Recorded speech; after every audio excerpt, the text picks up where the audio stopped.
जेएफटी हिंदी नवंबर 10।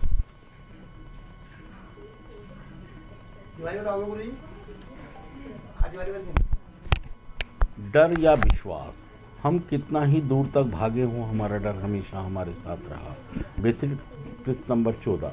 Narcotics anonymous में आने से पहले हम में से कईयों में डर एक हमेशा मौजूद रहने वाली चीज़ थी। हम नशा करते थे क्योंकि हम भावनात्मक या शारीरिक दर्द का अनुभव करने से डरे डरे से रहते थे। लोगों और परिस्थितियों के भय ने हमें नशा लेने का एक सुविधाजनक बहाना दे रखा था। हम में से कुछ एक तो हर किसी चीज़ से इतना डरे हुए थे कि हम नशा किए बिना घर से बाहर निकल ही नहीं पाते थे। लेकिन अब जबकि हम स्वच्छ रहते हैं, हम भय के स्थान पर फेलोशिप में विश्वास, एनए के सुधार कार्यक्रम के कदमों पर भरोसा तथा उच्च शक्ति के प्रति श्रद्धा भाव को अपने मन में जगह दे चुके हैं। जो जो हमारा यह विश्वास बढ़ता जाता है, त्यों त्यों सुधार के चमत्कारों के प्रति हमारा भरोसा, जो हमारे जीवन के हर पहलू में रंग भरने लगता है, हम अब अपने स्वयं के अलग ही नजरिए से देखने लगते हैं।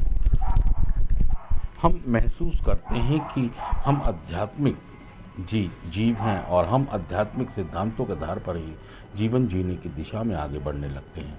आध्यात्मिक सिद्धांतों को लागू करने से पहले जीवन से डर के समाप्त होने में मदद मिलती है। दूसरे लोगों के साथ नुकसानदेह या गैरकानूनी ढंग से व्यवहार करने से अपने को दूर रखकर हम पाते हैं कि हमें इस बात से डरने की ज़रूरत नहीं है कि हमारे साथ बदले में कैसा व्यवहार होगा। जैसे जैसे हम प्रेम, करुणा, समझ और सब्र को दूसरों के साथ अपने संबंधों में अमल करना शुरू करते हैं, तो बदले में दूसरे भी हमारे साथ सम्मान और प्रतिष्ठा का व्यवहार करने लगते हैं। हमें विश्वास होता है कि यह तमाम अनुकूल परिवर्तन अपनी उच्च शक्ति को अपने द्वारा काम करने देने की वजह से ही होने लगे हैं। फिर हम केवल सोचते ही नहीं, अपितु पूरी तरह यकीन भी करने लगते हैं कि हमारी उच्च शक्ति हमारे लिए सबसे श्रेष्ठ ही चाहती है।